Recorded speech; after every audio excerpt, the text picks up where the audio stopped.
There's something deeply tantalizing and mesmerizing about The Devil All the Time.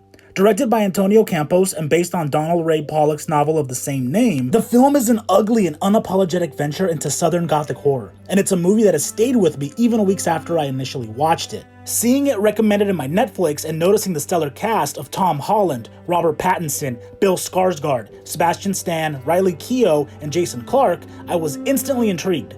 The movie's not for everyone. It's an intricate, slow, and brutal psychological thriller that's intoxicating. It explores topics of sexual abuse, rape, pedophilia, and murder, masterfully used to highlight the narrative's theme, a theme about the evil that exists in people's hearts, how this evil is ugly, senseless, and unforgiving, how evil destroys everything in its path. It's a fucked up story that's reminiscent of other great narratives like No Country for Old Men and True Detective Season 1. But what I found interesting was how The Devil All the Time attempts to showcase how religion and faith is parallel to the totality of evil within people's hearts.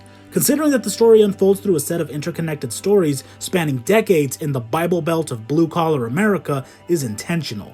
We see people abuse their power and commit horrific acts of violence in the name of God. As Arvin learns early on from his dad, the world is full of no good sons of bitches.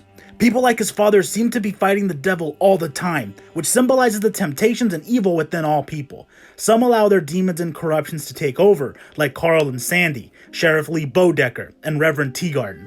Others, like Willard Russell and Roy Lafferty, are tragic characters who mean well but are coaxed into madness for the choices they decide to make. And then characters like Lenora and her mother Helen are innocent victims that fall prey to the evil of those around them. The theme of evil is ever present in this movie. Evil exists everywhere. It does not discriminate, not even for a rundown, inconsequential place like Knockemstiff, Ohio. Evil is not just for special people or extravagant places. Real evil exists in ordinary people all over the place. I find it fascinating how these characters seem to be fighting the devil all the time and losing. Ultimately, the devil is just a scapegoat, an excuse for selfish and senseless things people choose to do. God does not do anything because the devil is not there. There is no need for the devil because people can be evil all on their own. In a small rural town in southern Ohio, we see the atrocities and savagery that people are capable of. We watch good people suffer and die for no good reason.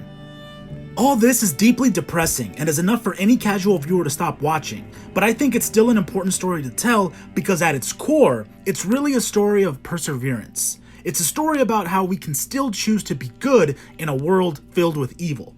A semblance of hope and justice is presented in the character of Arvin Russell. I gotta say, Tom Holland played the reserved, angry, yet wholesome protagonist very well. Arvin is a multifaceted character who overcomes his childhood traumas. He's bullied at school for being an outsider. He loses his mother to cancer. He watches his father, a good man, slowly go crazy and have him participate in horrifying sacrifices. And then his only companion, his dog Jack, is brutally killed and crucified in front of him.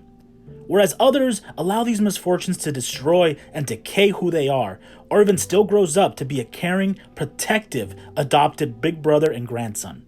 He is not a perfect character, and he is not a pure soul in any sense of the word. He assaults and beats people up and ultimately commits a serious crime by killing the reverend in his community. But there's an important distinction from him and the others in that Arvin does bad things for good reasons. He severely assaults those who bullied his sister. He confronts and kills Reverend Teagarden for raping and gaslighting not only Lenora, but also other young girls in this town. He defends himself from both serial murderers and a corrupt sheriff who seek to hurt him first. Arvin's a character who sees the fault in praying his problems away. He refuses to passively pray and hope that God solves his problems. Instead, he acts. He makes the decision to do something. What I liked about Arvin was that, like the other characters in the story, he was a victim of the evil that surrounded his community.